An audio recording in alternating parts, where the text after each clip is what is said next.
Қайырлы күн, каналыма қош келдіңіз.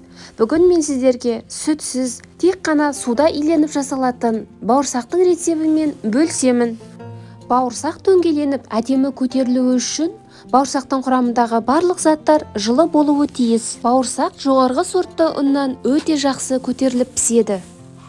Ең алдымен жылы суға бір ас қасық қант және де бір шай қасық тұз саламыз. Осының үстіне толтырмай бір ас қасық ажыртқыны салып, заттар ерігенше араластырамыз. Осының үстіне 4 ас қасық сұйық май қосып, аз-аздан алдын ала илеуіштен өткен ұнды сала отырып, жұмсақтау етіп қамыр илейміз. Қамыр қолға жабыса берсе, сұйық майдан аздап құйып алып, оны илеп, жылы жерге бетін жауып 1 сағатқа қалтырамыз.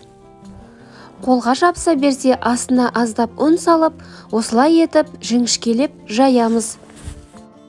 Бауырсақ кескіштің немесе стаканның көмегімен бауырсақтарды дөңгелектеп кесіп аламыз.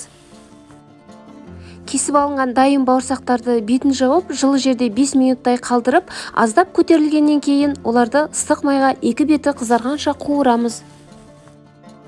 Майды қыздырып, бауырсақтарды салғаннан кейін орташа отта пісіреміз. Осындай дөңгелек бауырсақтармен қатар мен әртүрлі төртбұрышты, үшбұрышты бауырсақтарды да кесіп алдым. Себебі бұл бауырсақтар пісіруге өте ыңғайлы.